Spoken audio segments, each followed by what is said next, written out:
Je suis Diri, j'ai 32 ans, et jusqu'à il y a 2 semaines, j'étais la belle fille aînée qui faisait toujours ce que l'on attendait d'elle. Puis mes parents ont exigé que je vide mes économies de toute une vie de 75 000 $ pour la start-up de ma sœur Isabelle. Quand j'ai refusé, leurs paroles ont été blessantes. Comment oses-tu refuser d'aider ta sœur? Tu as toujours été égoïste. Je n'ai pas discuté. Je suis simplement parti. Ce matin, j'ai finalement rallumé mon téléphone pour trouver 6 appels urgents en attente. Si vous regardez ceci depuis votre téléphone, cliquez sur s'abonner et partagez ou vous vous échapperiez si la pression familiale devenait trop forte. Mon histoire pourrait vous montrer pourquoi parfois, s'en aller est le seul moyen de se faire comprendre. En grandissant dans un quartier de classe moyenne du côté nord de Chicago, j'ai appris très tôt qu'être la fille aînée signifiait une chose, la responsabilité. Notre modeste maison en briques de 2 étages, avec son petit jardin, est l'endroit où j'ai compris pour la première fois que ma sœur Isabelle et moi vivions selon des règles différentes. Mes parents, tous 2 professeurs au lycée local, avaient des attentes claires pour moi en tant qu'aîné. Diri, tu dois donner l'exemple, est devenue la bande sonore de mon enfance, dès mes 7 ans alors qu'Isabelle en avait 4. Pendant que les autres enfants de mon âge passaient leur week-end à faire du vélo ou à des soirées pyjama, on attendait de moi que j'aide aux tâches ménagères, que je surveille ma sœur et que je maintienne des notes parfaites. Pourquoi dois-je toujours faire la vaisselle pendant qu'Isabelle regarde la télévision, ai-je demandé à ma mère un soir, à l'âge de 12 ans. Elle a à peine levé les yeux de ses copies à corriger. Parce que tu es plus âgé et que tu dois apprendre la responsabilité. Ta sœur est encore jeune. Ce schéma a continué tout au long de notre enfance. Quand j'ai voulu rejoindre l'orchestre de l'école en 6e, mes parents m'ont dit que cela nuirait à ma concentration scolaire. Pourtant, 2 ans plus tard, ils conduisaient Isabelle à des cours de danse privés 3 fois par semaine, réorganisant l'emploi du temps familial pour accommoder sa passion. Nos chambres racontaient l'histoire sans mots. La mienne était pratique avec des meubles d'occasion et des étagères remplies de classiques dont mes parents insistaient qu'ils aideraient mon éducation. La chambre d'Isabelle était redécorée tous les 2 ou 3 ans avec des meubles à la mode, des posters de ses groupes préférés et une télévision qu'elle a reçue pour son 12e anniversaire. Quand je demandais des choses similaires, la réponse était toujours la même. Nous ne pouvons pas nous permettre des extravagances.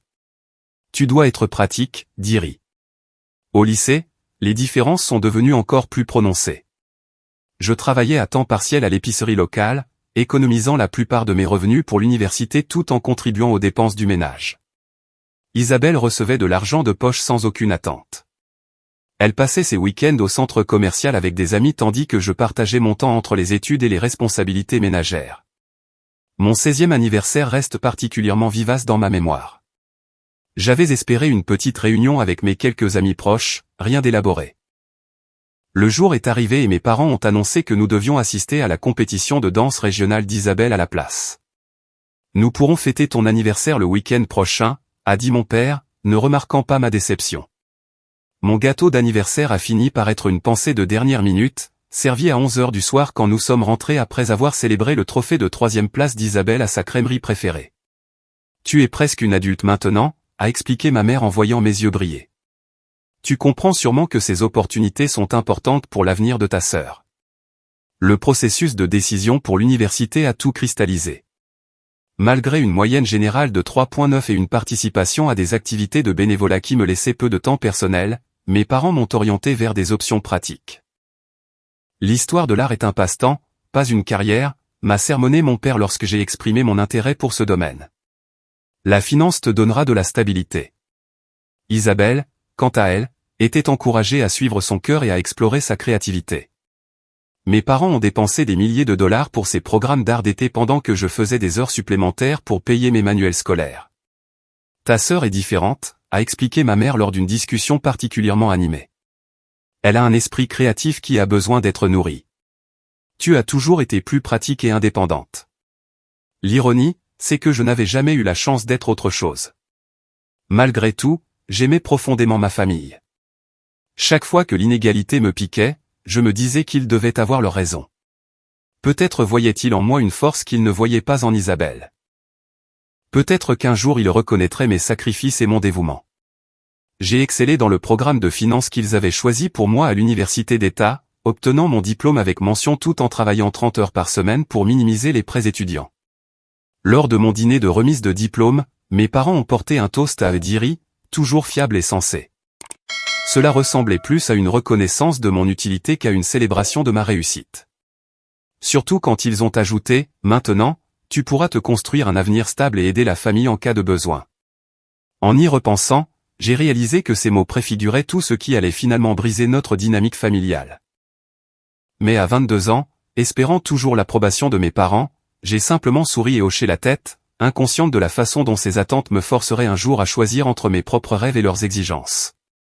Les 3 années qui ont suivi l'obtention de mon diplôme universitaire ont été un tourbillon de journées de travail de 14 heures, de cours du soir pour mon MBA et de week-ends éphémères passés à rattraper la lessive et le sommeil. Pendant que mes anciens camarades de classe publiaient des photos de vacances sur les plages européennes et dans les stations balnéaires mexicaines sur les réseaux sociaux, je construisais quelque chose de plus durable, l'indépendance. Mon poste de débutante chez Western Financial était exigeant mais offrait une excellente expérience. J'arrivais chaque matin à 6h30, préparais des rapports jusqu'à l'arrivée des conseillers principaux, puis passais mes journées en réunion avec les clients et en analyse financière. 3 soirs par semaine, je me dépêchais de quitter le bureau pour les cours du soir de mon MBA, dînant souvent aux distributeurs automatiques entre le travail et l'école. « Tu vas t'épuiser », m'a prévenu Jessica, une collègue devenue l'une de mes plus proches amies. « Quand as-tu fait quelque chose juste pour le plaisir pour la dernière fois ?» Je ne m'en souvenais pas. Les rares fois où je m'autorisais des loisirs, la culpabilité suivait. Chaque heure non passée à travailler ou à étudier me semblait être une trahison de mes objectifs.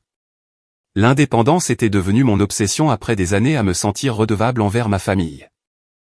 Je voulais prouver quelque chose, pas seulement à eux, mais à moi-même. À 25 ans, j'avais terminé mon MBA, obtenu 2 promotions et économisé assez pour un acompte sur un petit appartement d'une chambre dans un modeste quartier de Chicago.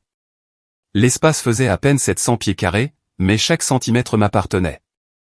J'ai peint les murs moi-même, installé des étagères flottantes pour ma collection de livres grandissante et acheté un piano d'occasion pour raviver mon intérêt d'enfance pour la musique qui avait été découragé. Ma discipline financière frisait l'extrême. Je suivais chaque dépense dans des feuilles de calcul détaillées, j'apportais mon déjeuner de la maison et trouvais des moyens créatifs d'étirer mon budget. Les vêtements de travail de marque provenaient de dépôt-vente. Les coupes de cheveux avaient lieu 2 fois par an dans des écoles de formation où les étudiants s'exerçaient sur des modèles consentants. Mon seul luxe était des grains de café de qualité pour les matins où j'avais besoin d'une motivation supplémentaire. Au travail, je me suis bâti une réputation de rigueur et de perspicacité. Les clients me demandaient spécifiquement pour mon approche directe pour expliquer des concepts financiers complexes.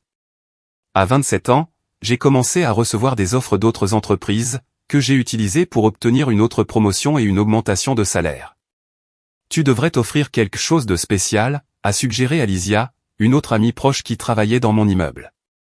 Nous nous étions rencontrés lors d'une collecte de fonds caritative et nous nous étions liés par nos tendances communes de bourreau de travail. Tu ne célèbres jamais tes victoires. Ce que ni Alicia ni Jessica ne comprenaient pleinement, c'est que je travaillais pour quelque chose de plus grand que des plaisirs momentanés. Chaque dollar supplémentaire allait dans un compte d'épargne spécial intitulé « Cabinet indépendant ». Mon rêve était de créer mon propre cabinet de conseil financier, aidant les gens comme moi qui venaient de familles sans éducation financière. Je voulais créer un cabinet centré sur l'éducation et l'autonomisation plutôt que sur la vente de produits que les clients ne comprenaient pas. Pendant ce temps, ma relation avec ma famille continuait selon ses schémas établis. Je leur rendais visite pour les dîners du dimanche 2 fois par mois, écoutant mes parents faire l'éloge des dernières activités d'Isabelle tout en acceptant mes réussites avec l'attente de plus. Après avoir obtenu son diplôme avec un dossier peu remarquable d'une petite université d'arts libéraux, Isabelle avait changé 4 fois de travail en 3 ans. Ta sœur trouve sa passion, expliquait ma mère après qu'Isabelle ait quitté son poste d'assistante marketing pour essayer le design d'intérieur. Tout le monde ne connaît pas son chemin immédiatement comme toi. L'ironie que mon chemin ait été choisi pour moi passait inaperçu. Tu devrais aider ta sœur avec son CV, suggéra mon père au dessert. Ton expérience professionnelle lui serait précieuse. J'ai offert mon aide, mais Isabelle n'a jamais donné suite. 3 mois plus tard, elle a abandonné le design d'intérieur pour un atelier de photographie que mes parents ont payé, malgré le fait que leur compte de retraite nécessitait de l'attention. Quand j'ai suggéré gentiment la prudence financière, ma mère a rejeté mon inquiétude. L'argent est fait pour être utilisé, dit-elle. Tu économises tout comme s'il n'y avait pas de lendemain. Ce n'est pas une façon de vivre. Mes tentatives d'expliquer la différence entre une planification minutieuse et l'avarice sont tombées dans l'oreille d'un sourd. À leurs yeux, Isabelle était créative et visionnaire, tandis que j'étais rigide et sans imagination. Leur perception me blessait, mais j'avais appris à accepter la dynamique familiale tout en construisant ma vie séparée. À mon 30e anniversaire, mon fonds pour mon cabinet indépendant avait atteint près de 60 000 $. J'estimais avoir besoin de 100 000 $ pour me lancer correctement, avec un espace de bureau, des licences, des logiciels et une marge de manœuvre suffisante pour constituer une clientèle. Avec mon taux d'épargne, je prévoyais d'atteindre mon objectif en 18 mois. Puis est arrivé l'appel téléphonique qui allait finalement briser le fragile équilibre que j'avais maintenu entre ambition personnelle et obligation familiale. Ma mère, exceptionnellement animée, a appelé un mardi soir alors que je passais en revue les portefeuilles de clients. « Ta sœur a l'idée d'entreprise la plus incroyable », s'est-elle exclamée sans préambule. Elle y travaille depuis des mois. Nous organisons un dîner de famille spécial ce samedi pour en discuter. Tu dois absolument venir, dit Ri. Cela pourrait tout changer pour elle. J'ai accepté, en réprimant mon scepticisme. Isabelle avait déjà annoncé des idées révolutionnaires auparavant, dont aucune ne s'était matérialisée au-delà de l'enthousiasme initial. Néanmoins, j'ai noté la date dans mon calendrier, reporté mon client du samedi matin et me suis préparé à être solidaire malgré mes réserves. Je n'aurais pas pu anticiper comment ce dîner me forcerait à choisir entre mon avenir soigneusement construit et les attentes de ma famille. Je n'aurais pas non plus pu prédire que dans les 10 jours, je vivrais dans un autre état, mon téléphone éteint, coupant les ponts avec les personnes qui étaient censées me valoriser pour plus que ce que je pouvais leur apporter. L'odeur familière du rôti de ma mère emplissait la maison quand je suis arrivé ce samedi soir, précisément à 6h30 comme demandé. Les dîners de famille commençaient généralement de manière informelle vers 7h, mais leur formelle signalait qu'il s'agissait bien d'une occasion spéciale. Mon père a ouvert la porte, portant une chemise à boutons au lieu de sa flanelle habituelle du week-end, une autre indication de l'importance de la soirée. La voilà, a-t-il dit en m'embrassant brièvement. Tout le monde est déjà dans la salle à manger. C'était inhabituel. Ma mère s'affairait normalement dans la cuisine jusqu'à la dernière minute pendant que mon père et moi échangions des banalités dans le salon. En entrant dans la salle à manger, j'ai trouvé ma mère en train de disposer des verres à eau à côté de la belle vaisselle, réservée aux jours de fête et aux annonces spéciales. Isabelle était assise à table avec un ordinateur portable ouvert et une pile de dossiers de présentation brillants. Diri, ma sœur a sauté pour me serrer dans ses bras, son enthousiasme inhabituel pour notre relation typiquement cordiale mais distante. À 25 ans, Isabelle était devenue une beauté, avec les traits délicats de notre mère et des cheveux naturellement ondulés que j'avais toujours enviés pendant mon adolescence maladroite de frisottis et de tentatives de lissage ratées. J'ai attendu toute la semaine pour partager ça avec toi, a-t-elle poursuivi, en désignant la place à côté d'elle, où un dossier attendait avec mon nom écrit à la main sur la couverture. Je voulais que tout le monde soit réuni pour la grande révélation. Le dîner s'est déroulé avec une efficacité inhabituelle, ma mère servant des portions préassiettées plutôt que le passage typique des plats à la familiale. La conversation est restée superficielle, des commentaires sur le printemps exceptionnellement chaud, le nouveau bébé d'un cousin, la rénovation du paysage d'un voisin. L'anticipation a été délibérément entretenue jusqu'à l'arrivée du dessert, moment auquel mon père s'est raclé la gorge. Isabelle a quelque chose de très important à nous présenter, a-t-il annoncé avec une fierté indéniable. Nous avons déjà eu un aperçu, mais elle voulait attendre que tu sois là pour la présentation complète. Ma sœur s'est levée et s'est déplacée en bout de table, ouvrant son ordinateur portable avec un geste expert. Merci à tous d'être venus ce soir, a-t-elle commencé comme si elle s'adressait à un conseil d'administration plutôt qu'à sa famille de 4 personnes. Je suis ravi de vous présenter ce qui va révolutionner le paysage des rencontres, sous le rythme. Pendant les 20 minutes suivantes, Isabelle a exposé son concept, une application de rencontre qui utiliserait l'intelligence artificielle pour prédire la compatibilité en se basant sur des évaluations de personnalité, l'analyse des médias sociaux et des marqueurs biologiques collectés via les capteurs des smartphones. Les utilisateurs rempliraient des questionnaires détaillés, accorderaient l'accès à leur présence en ligne et enregistreraient même leur pouls en regardant les photos des partenaires potentiels. L'IA peut prédire avec une précision de 98% si 2 personnes auront une alchimie, a-t-elle affirmé avec une confiance absolue. Cela élimine les conjectures et le temps perdu des rencontres traditionnelles. J'ai écouté attentivement, notant l'absence de détails cruciaux. Comment cette précision de 98% avait-elle été déterminée? Quels algorithmes traiteraient ces données? Qui développerait les systèmes complexes d'IA qu'elle décrivait? Plus important encore, quelle qualification Isabelle avait-elle pour lancer une plateforme techniquement aussi sophistiquée? Quand elle a terminé avec un geste spectaculaire, mes parents ont applaudi avec enthousiasme. N'est-ce pas incroyable? A demandé ma mère, se tournant vers moi avec attente. C'est certainement ambitieux, ai-je répondu prudemment. Puis-je poser quelques questions? Isabelle a hoché la tête avec magnanimité. Bien sûr. J'ai anticipé la plupart des préoccupations dans mon plan d'affaires. Qui développe la composante IA, ai-je demandé. Cela nécessite une expertise spécialisée. Je vais embaucher des développeurs, évidemment, a-t-elle répondu d'un ton dédaigneux. L'important, c'est le concept, qui est à 100% le mien. As-tu fait des recherches sur le marché des applications de rencontres? Il est très saturé et dominé par des acteurs établis avec d'énormes bases d'utilisateurs. Le sourire d'Isabelle s'est légèrement crispé. Mon concept est complètement différent. N'as-tu pas entendu la partie sur les marqueurs biologiques? Personne d'autre ne fait ça. Parce que cela pourrait soulever d'importantes préoccupations en matière de vie privée, ai-je noté doucement. As-tu consulté des experts juridiques sur les réglementations relatives à la collecte de données? Mon père a interrompu avant qu'Isabelle ne puisse répondre. Diri, ta sœur ne cherche pas de problème. Elle partage une opportunité excitante. Je ne fais que poser des questions que tout investisseur poserait, ai-je expliqué, en essayant de garder un ton encourageant. Ce sont des considérations importantes. Eh bien, a interrompu ma mère d'un ton enjoué, la bonne nouvelle, c'est que nous allons de l'avant avec ça. Ton père et moi nous sommes déjà engagés à investir 50 000 $ de notre fonds de retraite pour lancer les choses. J'ai failli m'étouffer avec mon café.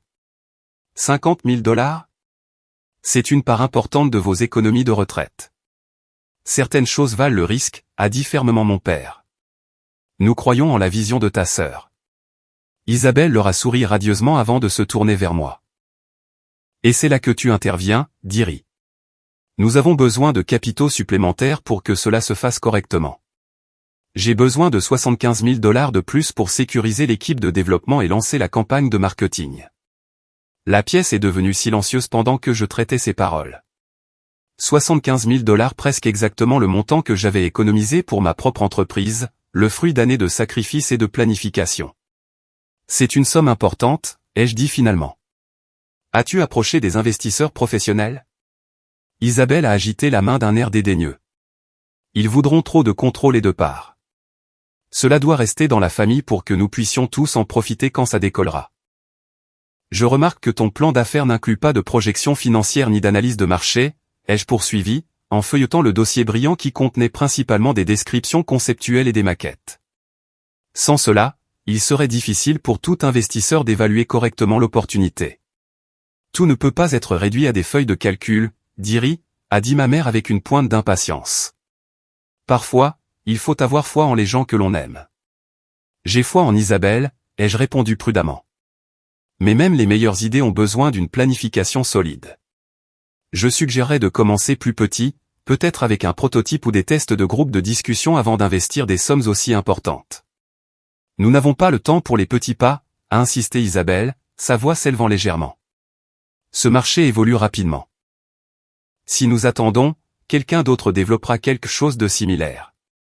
Alors peut-être que chercher du capital risque serait approprié, ai-je suggéré. Il finance spécifiquement des concepts à haut risque et à haut rendement comme celui-ci. Tu ne veux tout simplement pas que je réussisse, a dit soudainement Isabelle, ses yeux se rétrécissant. Tu as toujours été jalouse que je poursuive mes rêves pendant que tu joues la sécurité. Ce n'est pas vrai, ai-je protesté, sincèrement blessé par l'accusation. J'essaie de t'aider à aborder cela de manière professionnelle. Si tu étais vraiment solidaire, a interrompu mon père, tu ne soulèverais pas tous ces obstacles. Ta sœur a besoin de ton aide, pas de tes critiques. Ce n'est pas une critique de poser des questions de base sur un plan d'affaires avant d'investir 75 000 $, ai-je expliqué, me sentant de plus en plus acculé. Cela représente des années d'économie de ma part. Et pourquoi économises-tu qui soit plus important que d'aider ta sœur, a demandé ma mère. Un avenir lointain qui n'arrivera peut-être jamais? La famille se soutient dans le présent. En fait, j'économise pour créer mon propre cabinet de conseil financier, ai-je admis, n'ayant jamais partagé ce rêve avec eux auparavant. Je suis à moins de 2 ans de mon objectif. Il y eut un moment de silence avant qu'Isabelle ne rit avec incrédulité. Un cabinet financier? Sérieusement? Tu donnerais la priorité à quelque chose d'aussi ennuyeux plutôt qu'à une start-up technologique révolutionnaire? C'est exactement pourquoi j'hésitais à te demander de l'aide. Ton cabinet peut attendre, a dit mon père d'un ton dédaigneux. Cette opportunité pour ta sœur n'attendra pas. Tu pourras toujours recommencer tes économies après le succès de Sous le rythme.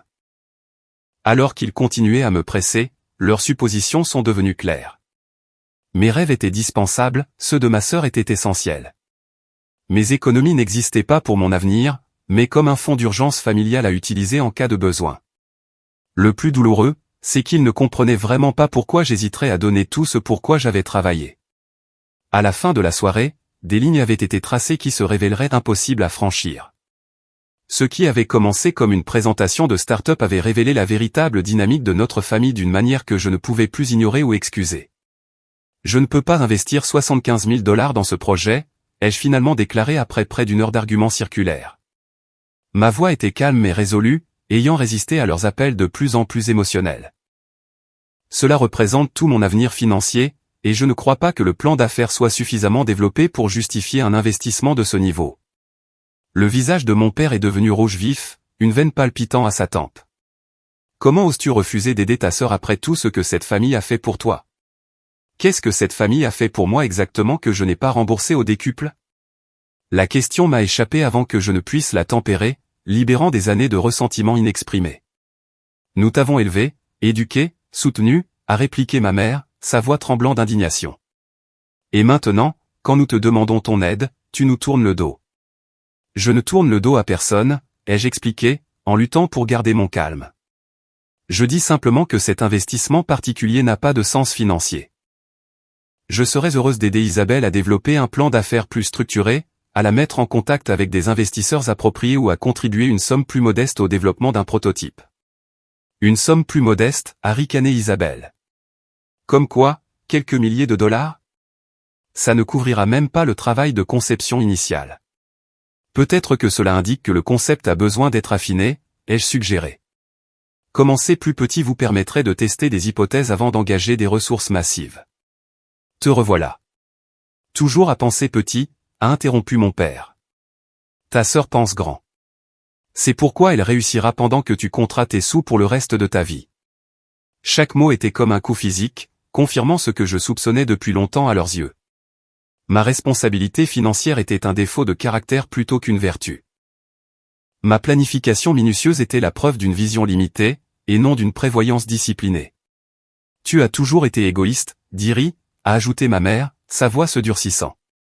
Toujours à compter les points, toujours à te retenir. Égoïste, ai-je répété, sincèrement étonné. J'ai commencé à travailler à 16 ans pour aider aux dépenses du ménage. J'ai choisi l'université et la spécialisation que vous vouliez. Je vous rends visite régulièrement, j'aide aux réparations dans la maison et je n'ai jamais rien demandé en retour. En quoi exactement cela me qualifie-t-il d'égoïste? Un silence tendu a suivi avant que ma mère ne reprenne la parole, sa voix plus basse, mais plus tranchante. Tu veux savoir ce que nous avons fait de ton fonds pour l'université? L'argent que tes grands-parents avaient laissé spécifiquement pour ton éducation? Mon père lui a lancé un regard d'avertissement, mais elle a continué. Nous avons dû l'utiliser pour rembourser des dettes de cartes de crédit provenant des compétitions de danse et des programmes d'été spéciaux d'Isabelle. Nous avions toujours l'intention de le remplacer, mais nous n'avons jamais pu.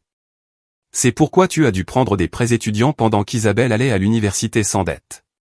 La révélation a frappé comme un éclair, illuminant des décennies de dynamique familiale en un seul flash aveuglant. L'argent qui m'avait été spécifiquement destiné avait été redirigé vers ma sœur à mon insu, pendant que je cumulais plusieurs emplois pour minimiser les prêts que je comprenais maintenant avoir été inutiles. Je vois, fut tout ce que je pus dire, mon esprit s'empressant de recalibrer 32 ans d'histoire familiale. Nous avons fait ce que nous devions faire, a défendu mon père. Isabelle avait besoin de ces opportunités. Elle a toujours été celle qui avait un brillant avenir dans cette famille. La pièce est tombée dans un silence complet. Avait-il réalisé ce qu'il venait de dire? J'ai regardé ma sœur, m'attendant peut-être à une pointe d'embarras ou de malaise face à une déclaration aussi flagrante de favoritisme. Au lieu de cela, je l'ai trouvée souriant légèrement, un air de justification dans ses yeux. À ce moment-là, quelque chose de fondamental a changé en moi. Toutes les années à me dire que c'était mon imagination, que mes parents ne favorisaient pas vraiment ma sœur, que mes contributions étaient appréciées même si rarement reconnues, se sont effondrées sous le poids de la vérité indéniable. Je n'avais jamais été, et ne serai jamais, un membre égal de cette famille. Les souvenirs ont déferlé dans mon esprit, anniversaires oubliés, réussites minimisées, sacrifices attendus plutôt qu'appréciés. Le message constant, subtil mais persistant, Isabelle compte plus. Isabelle mérite plus. Isabelle est plus. Et maintenant, il s'attendait à ce que je sacrifie mon rêve, l'avenir indépendant que j'avais travaillé sans relâche à construire pour financer une autre de ces entreprises impulsives, non pas comme un investissement mûrement réfléchi, mais comme une obligation, mon refus étant la preuve d'une défaillance morale plutôt que d'une prudence financière. Je dois partir, ai-je dit doucement, en ramassant mon sac à main et la proposition commerciale intacte. C'est tout ? Tu t'en vas comme ça, a demandé ma mère. Nous n'avons pas fini de discuter de ça. Si, nous avons fini, ai-je répondu avec un calme qui m'a surprise moi-même. Il n'y a plus rien à discuter. Je n'investirai pas dans sous le rythme. Tu as toujours abandonné ta sœur quand elle avait le plus besoin de toi, a accusé mon père.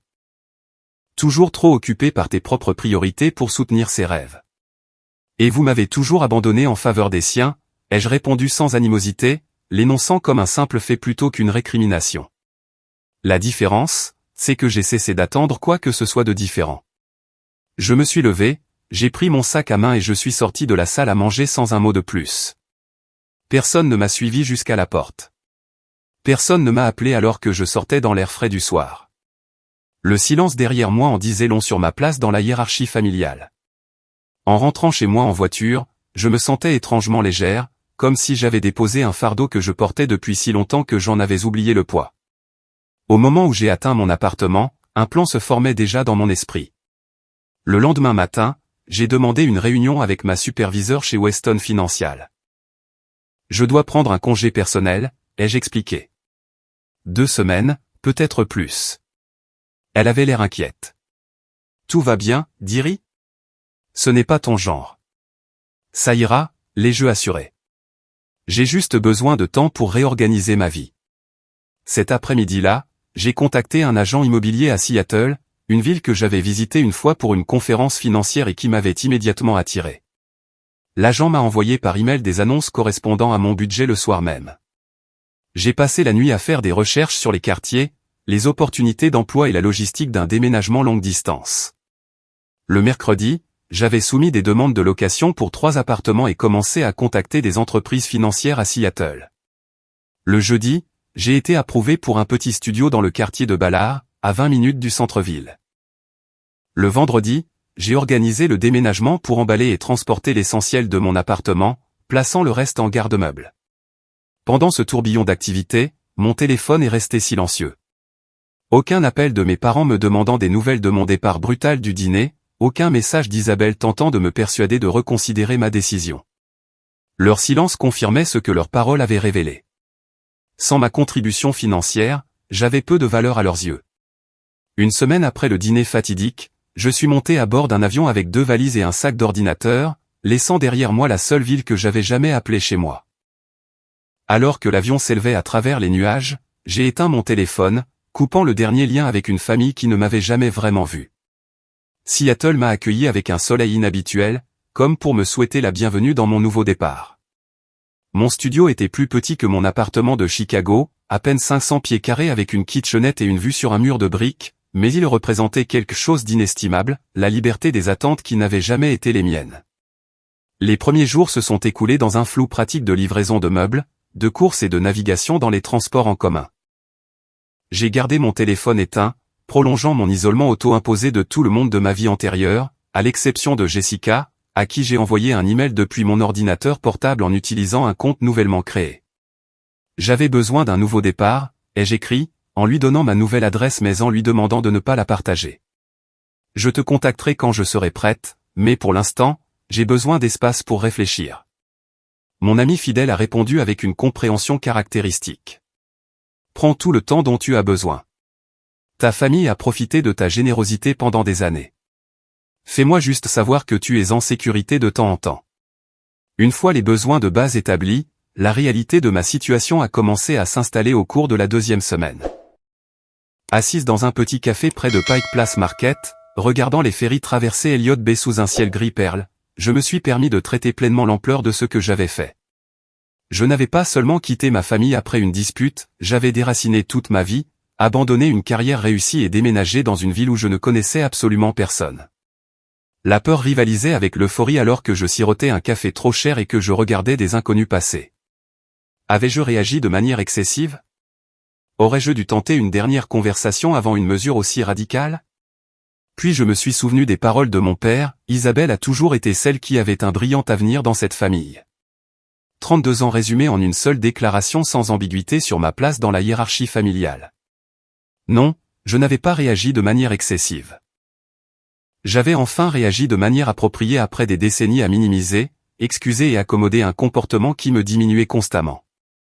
Ça vous dérange si je partage votre table? L'endroit est bondé. J'ai levé les yeux pour trouver une femme de mon âge, désignant la chaise vide en face de moi. Avec des cheveux courts et foncés et des yeux amicaux, elle tenait en équilibre précaire une tasse de thé et un sac d'ordinateur. Je vous en prie, allez-y, ai-je répondu, accueillant la distraction de mes pensées. Merci. Je suis Olivia, au fait.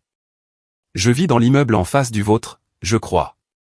La maison victorienne bleue convertie en appartement. C'est moi. Je viens d'emménager la semaine dernière.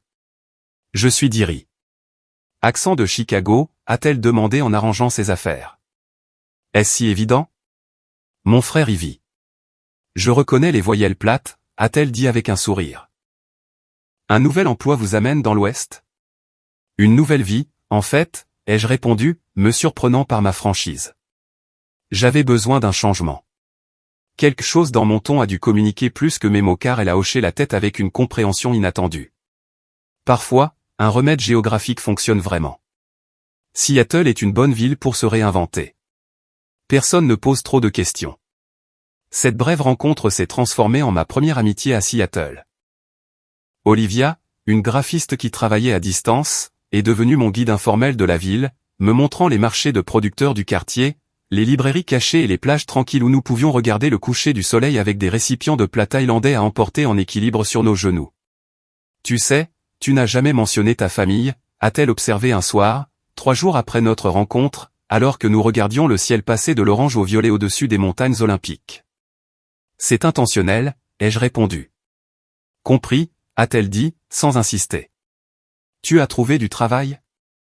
J'avais soumis des candidatures à plusieurs entreprises financières mais n'avais pas encore eu de réponse.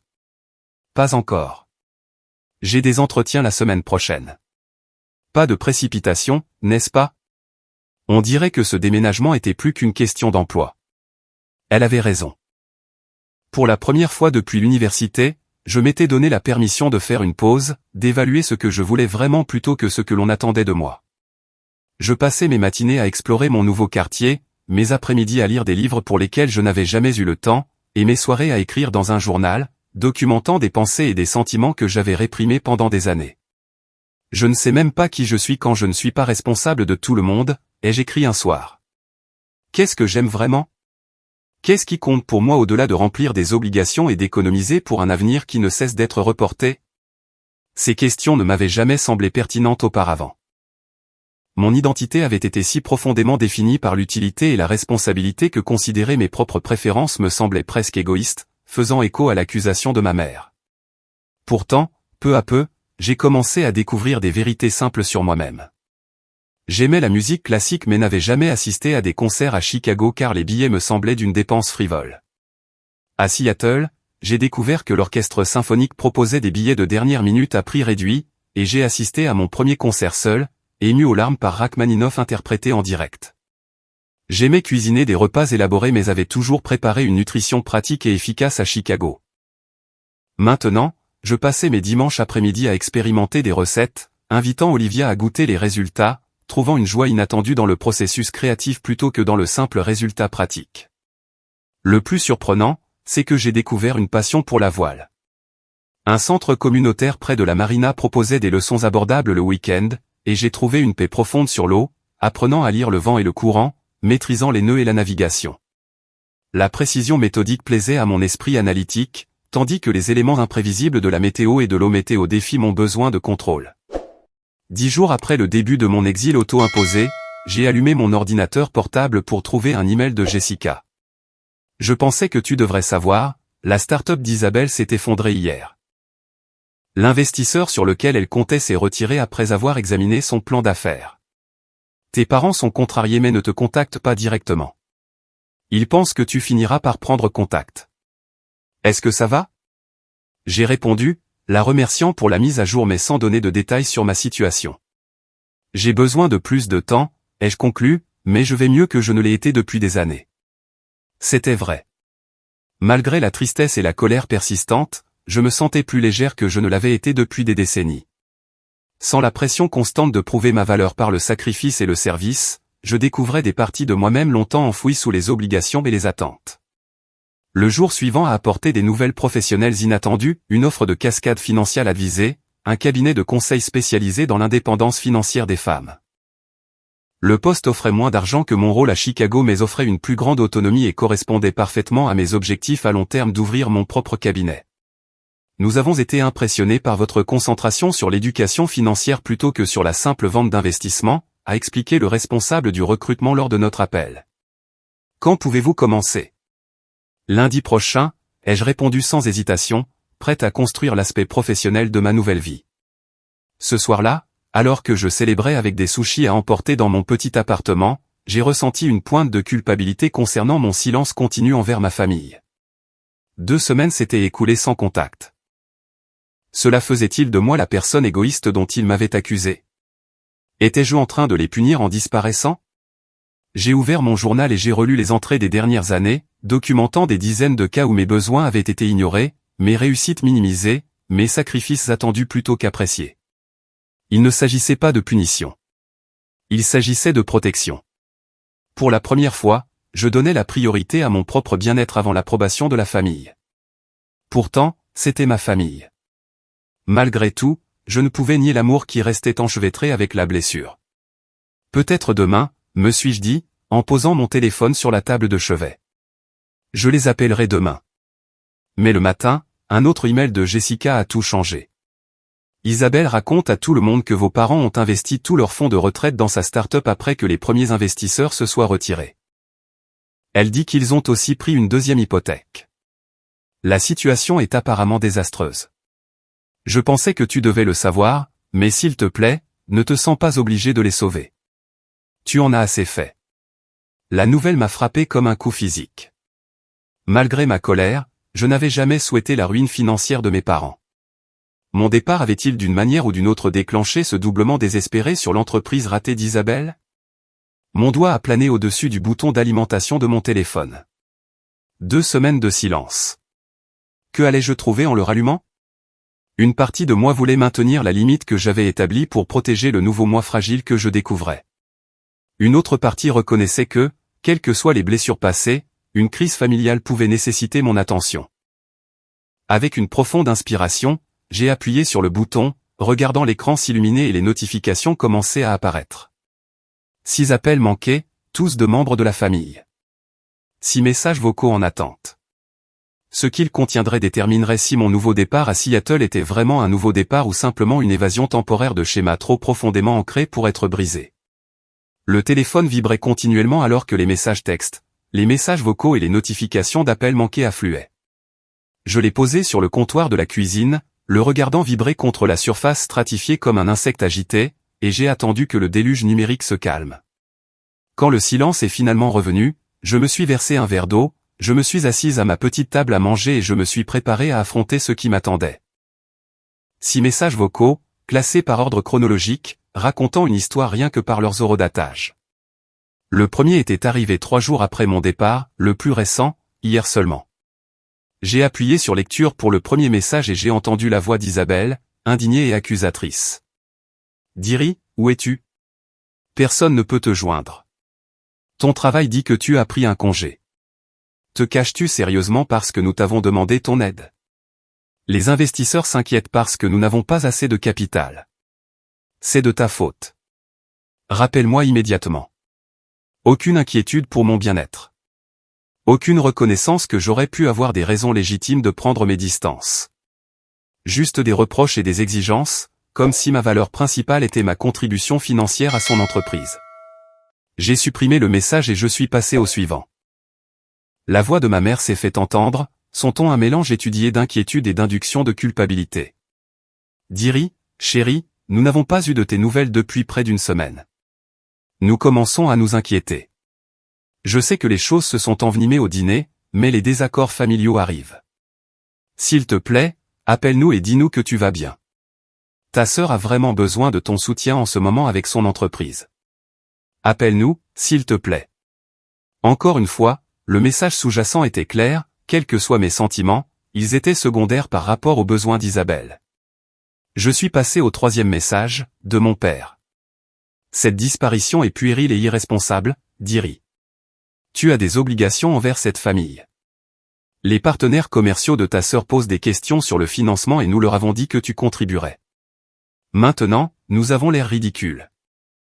Ce traitement silencieux doit cesser. Appelle ta mère. Elle est morte d'inquiétude. J'ai pris une profonde inspiration, me rappelant que sa perspective avait été façonnée par des décennies de dynamique familiale à laquelle nous participions tous. Pourtant, ces mots m'ont blessé. Puéril, irresponsable. La seule fois où j'avais jamais donné la priorité à mes besoins avant les attentes de la famille, et c'était les étiquettes qui m'étaient appliquées. Le quatrième message marquait un changement de ton. Isabelle à nouveau, mais plus discrète, sa voix manquant de sa confiance habituelle. Diri, je ne sais pas si tu reçois ces messages. J'ai besoin de te parler. Les investisseurs se sont retirés hier. Ils ont dit que le plan d'affaires n'était pas viable et que le marché était trop saturé. Tu avais raison sur tout. J'aurais dû écouter. S'il te plaît, appelle-moi. Je ne sais pas quoi faire maintenant. Un nœud s'est formé dans ma gorge. Malgré tout, je ne prenais aucun plaisir à avoir raison. Je pouvais entendre la peur sous les mots de ma sœur, le territoire inconnu de l'échec qu'on lui avait rarement permis de connaître. Le cinquième message m'a glacé le sang. Ma mère, sa voix tremblante et désespérée. Diri, s'il te plaît, appelle-nous. Ton père a eu une crise de stress hier soir. Les médecins disent que ce n'était pas une crise cardiaque complète, mais il est à l'hôpital en observation. Nous avons tout perdu. L'argent de la retraite est parti et nous pourrions perdre la maison. Je ne sais pas quoi faire. Nous avons besoin de toi. S'il te plaît, rentre à la maison. Ma main tremblait alors que j'appuyais sur lecture pour le dernier message, enregistré hier seulement. Isabelle à nouveau, sa voix se brisant à plusieurs reprises. Sœurette, j'ai vraiment tout gâché. Après le retrait des investisseurs, j'ai convaincu maman et papa de mettre la maison en garantie pour un prêt commercial. Maintenant, la banque menace de saisie. Papa m'en veut. Maman ne peut pas s'arrêter de pleurer. Ils se disputent constamment. Je n'ai jamais voulu que cela arrive. Je pensais que l'application fonctionnerait. Je pensais que j'avais enfin quelque chose qui rendrait tout le monde fier. S'il te plaît, aide-nous. Tu es la seule à savoir comment régler les problèmes financiers. Nous écouterons cette fois, je te le promets. J'ai posé le téléphone et je me suis dirigé vers la fenêtre, regardant le mur de briques qui était devenu étrangement réconfortant dans sa solidité et sa simplicité. Les messages révélaient un schéma familier, crise, reproche, puis appel désespéré au secours. Seulement cette fois, les enjeux étaient considérablement plus élevés que jamais. Mon premier instinct a été de réserver un vol immédiat pour Chicago, de vider mes économies et d'essayer de sauver ce qui restait de la retraite et de la maison de mes parents. L'attrait de la responsabilité, ancré depuis l'enfance, tirait puissamment.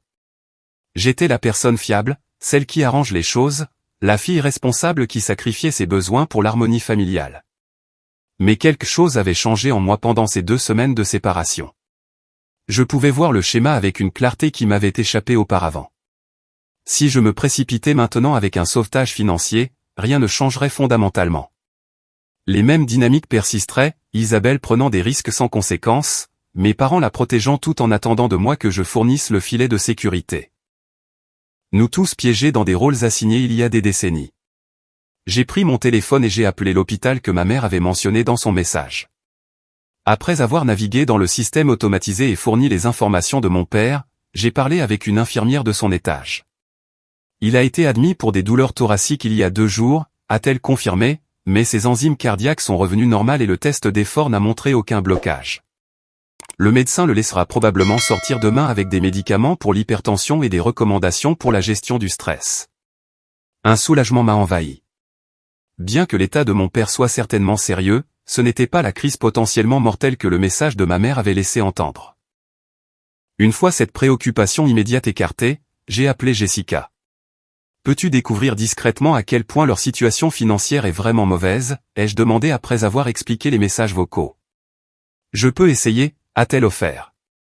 Mon cousin travaille à la First Midwest Bank. Il pourrait peut-être donner des informations générales sans détails précis. 2 heures plus tard, Jessica a rappelé. Ce n'est pas bon, mais pas aussi catastrophique qu'ils l'ont fait paraître. Ils ont pris une deuxième hypothèque il y a environ 10 jours pour 75 000 $. Combiné avec le retrait du fonds de retraite, ils ont investi environ 125 000 $ au total dans l'entreprise d'Isabelle. La maison vaut environ 300 000 $. Donc, ils ne sont pas encore sous l'eau, mais ils sont certainement surendettés. Merci, ai-je dit, en traitant cette information. J'apprécie que tu aies fait ça. Qu'est-ce que tu vas faire, a-t-elle demandé. Pas ce que j'aurais fait il y a 2 semaines, ai-je répondu. Je dois passer quelques appels. Au cours des 24 heures suivantes, j'ai parlé avec un conseiller financier spécialisé dans la récupération de retraite, un avocat immobilier qui pouvait conseiller sur la manière d'éviter la saisie, et un thérapeute qui travaillait avec des familles en crise. J'ai compilé des ressources, des options et des recommandations sans contacter ma famille directement. J'ai également appelé mon nouvel employeur chez Cascade Financial pour expliquer la situation et demander une date de début flexible. Crise financière familiale, ai-je expliqué simplement. Je dois m'en occuper avant de pouvoir m'engager pleinement ici. Prenez le temps dont vous avez besoin, a dit le responsable du recrutement. Le poste vous attendra. La famille passe avant tout. Ces mots m'ont fait réfléchir. La famille passe avant tout. Combien de fois cette phrase avait-elle été utilisée comme une arme pour exiger mon sacrifice tout en excusant les autres de leurs responsabilités? Cette fois, je définirai ce que la famille passe avant tout signifiait selon mes propres termes. Après mûre réflexion, j'ai rédigé un email à mes parents et à Isabelle depuis mon nouveau compte, rompant mon silence de manière intentionnelle et stratégique. J'ai bien reçu vos messages et je comprends la gravité de la situation. Je suis en sécurité et je vais bien, ayant eu besoin d'espace pour réévaluer notre dynamique familiale après notre dernière interaction. Je suis prête à aider, mais pas de la manière dont je l'ai fait par le passé. J'ai pris des dispositions pour que vous rencontriez le conseiller financier Robert Williams lundi à 14 h à son bureau de Chicago. Il est spécialisé dans les stratégies de récupération de retraite et de conservation de la maison. Je participerai par visioconférence. Veuillez apporter tous les documents financiers relatifs à la maison, au compte de retraite et au prêt commercial. C'est la première étape pour résoudre la crise immédiate. Toute aide supplémentaire dépendra de notre conversation lors de cette réunion. J'ai inclus les coordonnées et l'adresse du bureau du conseiller, puis j'ai appuyé sur envoyer avant de pouvoir douter de moi-même. En quelques minutes, mon téléphone a sonné avec le numéro de ma mère. Je l'ai laissé aller à la messagerie vocale, puis j'ai écouté son soulagement larmoyant et ses nouvelles supplications de l'appeler immédiatement. J'ai répondu par un bref texto. Je ne suis pas encore prête pour une conversation directe. Veuillez vous concentrer sur la collecte des documents financiers pour la réunion de lundi. Nous parlerons à ce moment-là. Les limites fermes étaient un nouveau territoire pour moi, mais aussi inconfortable qu'elles puissent paraître, j'ai reconnu leur nécessité. Cette crise offrait une opportunité de réinitialiser des schémas établis de longue date, mais seulement si je maintenais la clarté que la distance m'avait fournie. Le dimanche soir, j'avais compilé une évaluation complète de leur situation basée sur les informations que Jessica avait recueillies et mes propres connaissances professionnelles. Le tableau était préoccupant mais pas désespéré. Avec une restructuration appropriée, une discipline budgétaire et éventuellement la vente de certains actifs, mes parents pourraient récupérer une grande partie de leur sécurité de retraite. La maison pourrait être sauvée si des mesures rapides étaient prises. La vraie question n'était pas de savoir si je pouvais les aider à traverser cette crise financière. Je le pouvais, et une partie de moi le voulait. La question était de savoir si le faire perpétuerait les dynamiques malsaines qui avaient défini notre famille pendant des décennies ou si cette crise pourrait devenir un catalyseur pour un changement significatif. La réunion de lundi déterminerait si ma famille voulait vraiment mon aide et mes conseils ou simplement mon argent et mon acquiescement. Elle révélerait également si j'avais vraiment changé ou si je retomberais dans des schémas familiers de sacrifice de soi pour maintenir la paix. En me préparant à me coucher le dimanche soir, j'ai réalisé que, quel que soit le résultat, j'avais déjà accompli quelque chose de significatif. J'avais brisé un schéma de toute une vie de réponse automatique aux demandes de la famille. Quoi qu'il arrive ensuite, cela représentait une croissance à laquelle je n'étais pas prête à renoncer. La salle de conférence des conseillers financiers de Robert Williams était neutre et professionnelle, exactement l'environnement que j'avais espéré en organisant cette réunion. À travers l'écran vidéo, je pouvais voir ma famille assise ensemble d'un côté d'une table en chêne poli, mon père, l'air pâle mais alerte, ma mère, tripotant un mouchoir, et Isabelle, inhabituellement discrète dans un chemisier conservateur plutôt que dans sa tenue branchée habituelle. Merci à tous d'être venus, ai-je commencé, ma voix plus stable que je ne l'avais prévu. Et merci, Robert, d'avoir facilité cette discussion. Le conseiller financier a hoché la tête professionnellement. J'ai examiné la documentation que vos parents ont fournie. Commençons par un résumé de la situation actuelle, si vous le voulez bien. Pendant les 20 minutes suivantes, Robert a exposé l'étendue de la situation financière de ma famille en termes clairs et dénués d'émotion. Le compte de retraite avait été presque vidé, avec d'importantes pénalités fiscales encourues pour retrait anticipé. La deuxième hypothèque avait des conditions défavorables en raison de la demande précipitée. L'entreprise d'Isabelle avait été constituée de manière incorrecte, laissant mes parents personnellement responsables de certaines dépenses. Le déficit total approchait les 140 000 $, y compris les pénalités et les intérêts accumulés. D'après mon analyse, a conclu Robert, sans intervention, la procédure de saisie pourrait commencer d'ici 3 à 4 mois. De plus, les actifs de retraite restants sont insuffisants pour assurer une sécurité de revenus. Mon père fixait la table pendant que ma mère s'essuyait les yeux. Isabelle a regardé directement dans la caméra pour la première fois depuis le début de la réunion, son expression un mélange de honte et de supplication. Diri m'a demandé de présenter plusieurs voies potentielles à suivre, a poursuivi Robert, en distribuant des dossiers à chacun d'eux. Je vais les exposer brièvement, puis je vous laisserai le temps de discuter en famille. Les options que j'avais développées avec l'aide de Robert comprenaient la restructuration de l'hypothèque avec une durée plus longue pour réduire les mensualités, la vente de la maison et la réduction de leur train de vie pour éliminer entièrement la dette, la protection de la faillite en dernier recours, et un accord de prêt familial soigneusement structuré où je fournirais suffisamment de capital pour éviter la saisie tout en conservant des protections juridiques pour moi-même. Je vais sortir pour vous laisser discuter en privé, a dit Robert, en plaçant un bloc-notes devant eux. Veuillez noter toutes vos questions pour mon retour.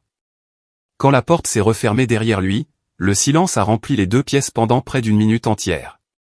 Tu as simplement disparu, a finalement dit ma mère, sa voix à peine plus qu'un murmure. 2 semaines sans un mot. Nous pensions qu'il t'était arrivé quelque chose de terrible. Il est arrivé quelque chose de terrible, ai-je répondu calmement. Lors de notre dernier dîner, j'ai découvert que ma place dans cette famille n'a jamais été ce que je pensais. Papa a dit qu'Isabelle était celle qui avait un brillant avenir. Vous avez révélé que vous aviez dépensé mon fonds d'université pour ses activités. Quand j'ai refusé de vider mes économies pour une autre de ces entreprises, on m'a traité d'égoïste et d'ingrate. Nous étions contrariés, a interrompu mon père. Les gens disent des choses qu'ils ne pensent pas quand ils sont contrariés. Vraiment? Ou disent-ils enfin ce qu'ils pensent vraiment quand les émotions prennent le dessus sur les filtres sociaux, ai-je demandé. Quoi qu'il en soit, j'avais besoin d'espace pour évaluer si je voulais continuer à participer à une dynamique familiale où je suis principalement valorisé pour ce que je peux fournir plutôt que pour qui je suis. Ce n'est pas juste, a protesté faiblement ma mère. Ne laisse pas, ai-je répliqué. Quand est-ce que l'un de vous deux m'a demandé pour la dernière fois quels étaient mes rêves, mes objectifs, mon bonheur? Quand Isabelle a annoncé son idée de start-up, vous avez immédiatement investi vos fonds de retraite. Quand j'ai mentionné mon projet d'ouvrir mon propre cabinet financier, papa l'a rejeté comme quelque chose qui pouvait attendre parce que les besoins d'Isabelle étaient plus urgents. Ils l'ont toujours été. Isabelle a levé les yeux, des larmes coulant sur son visage. Tu avais raison sur tout. Le plan d'affaires était plein de lacunes. Le marché était saturé. Je ne comprenais pas assez la technologie pour l'exécuter correctement. Je voulais juste tellement réussir quelque chose d'important. Tu aurais pu réussir avec une planification adéquate et des attentes réalistes, ai-je dit, adoucissant légèrement mon ton. Je voulais t'aider à le faire. Au lieu de ça, tu m'as accusé de jalousie et de sabotage. Je sais, a-t-elle murmuré. Je suis tellement désolé, dit Ri. Je n'aurais jamais pensé que ça en arriverait là. Je n'aurais jamais pensé que maman et papa risqueraient tout. C'était notre décision, a dit fermement mon père. Ne te blâme pas pour cette partie, Isabelle. Mais c'est exactement ce schéma qui nous a amenés ici, ai-je souligné. Isabelle prend des risques sans considérer les conséquences. Vous deux, vous supprimez tous les obstacles et amortissez tous les échecs, et d'une manière ou d'une autre, je finis par devoir réparer les problèmes qui en résultent sans avoir eu mon mot à dire dans les décisions qui les ont créés. Ma mère s'est essuyé les yeux. Nous n'avons jamais voulu te faire sentir dévalorisé, dit Ri. Nous avons toujours su que tu t'en sortirais parce que tu étais si capable, si responsable. Isabelle semblait avoir besoin de plus de soutien. Avait-elle besoin de plus de soutien, ou votre attention supplémentaire a-t-elle créé une personne qui ne peut pas fonctionner sans, ai-je demandé. En nous traitant si différemment, vous nous avez fait du mal à toutes les deux, juste de manière différente. Mon père a levé les yeux, croisant mon regard directement pour peut-être la première fois depuis des années. Où es-tu, dit Ri? Vas-tu rentrer à la maison pour nous aider à régler tout ça? Je suis à Seattle, ai-je répondu. J'ai accepté un poste dans un cabinet de conseil financier ici et j'ai loué un appartement. Je me construis une nouvelle vie, une où ma valeur n'est pas déterminée par mon utilité pour les autres. Seattle? Ma mère avait l'air stupéfaite. Tu as déménagé à l'autre bout du pays sans nous le dire. J'avais besoin d'une rupture nette pour prendre du recul. Je suis prête à vous aider à traverser cette crise financière, mais mon aide est assortie de conditions cette fois. Les trois se sont échangés des regards avant que mon père ne demande « Quelles conditions ?» Premièrement, je ne vais pas simplement signer un chèque et disparaître. Toute aide financière sera structurée comme un prêt formel avec des documents juridiques et des conditions de remboursement, pas comme un cadeau ou une obligation familiale. Deuxièmement, nous assisterons tous les quatre à des séances de thérapie familiale par visioconférence. Nous avons des schémas qui nous ont tous endommagés de différentes manières. Si nous ne les abordons pas, nous nous retrouverons finalement en crise. Troisièmement, Isabelle doit assumer la responsabilité de sa part dans cette situation. Cela signifie trouver un emploi immédiatement, contribuer aux dépenses du ménage et élaborer un plan de remboursement pour sa part de l'investissement perdu. Enfin, mes parents doivent reconnaître que je construis ma propre vie maintenant, avec des objectifs et des priorités qui sont tout aussi valables que ceux d'Isabelle. Mes économies sont pour mon avenir, pas pour un fonds d'urgence familial. Le silence est retombé alors qu'ils absorbaient mes conditions. Je ne leur avais jamais parlé de cette façon auparavant, avec des limites et des attentes claires plutôt qu'une acceptation automatique. Et si nous refusons ces conditions? A finalement demandé mon père, une pointe de son autorité habituelle revenant dans sa voix. Alors vous devrez poursuivre l'une des autres options que Robert a exposées. Vendre la maison, restructurer de manière indépendante ou envisager une protection contre la faillite. Je serai toujours votre fille et la sœur d'Isabelle, mais je ne sacrifierai pas mon bien-être ou ma sécurité financière pour un système familial qui me dévalorise constamment. Ma mère s'est alors mise à pleurer pour de bon, non pas les larmes manipulatrices que j'avais souvent vues lors de désaccords familiaux, mais de profonds sanglots qui secouaient son corps et exprimaient un chagrin sincère. Nous n'avons jamais voulu te faire de mal. Nous n'avons jamais vu. Je n'ai jamais réalisé. Je te crois, ai-je dit doucement. Mais l'impact compte plus que l'intention. Vous m'avez fait du mal, à plusieurs reprises et profondément. Je suis prête à travailler pour guérir ces blessures, mais pas en revenant aux anciens schémas. Isabelle a tendu la main sur la table et a pris la main de notre mère. Je trouverai un travail cette semaine, maman, et je commencerai à rembourser ce que je peux. Diri a raison sur tout. Mon père est resté silencieux pendant plusieurs instants avant de parler. J'ai dit des choses que je regrette profondément sur ton avenir, sur le fait que ton cabinet était moins important. La vérité, c'est que j'ai toujours été fier de toi, Diri. Si responsable, si capable. Peut-être que je l'ai pris pour acquis. Peut-être que nous l'avons tous fait. Merci de dire ça, ai-je répondu, sentant un nœud dans ma gorge. Ça signifie beaucoup pour moi de l'entendre. Nous avons passé l'heure suivante à discuter des prochaines étapes pratiques. Robert est revenu et ensemble, nous avons élaboré un plan préliminaire. Je fournirai un prêt structuré pour éviter une saisie immédiate. Mes parents consulteraient un spécialiste hypothécaire sur les options de refinancement. Isabelle commencerait à chercher un emploi immédiatement et nous nous engagerions tous à des séances de thérapie familiale hebdomadaires. Ce n'est que le début d'un long processus, ai-je prévenu à la fin de la réunion.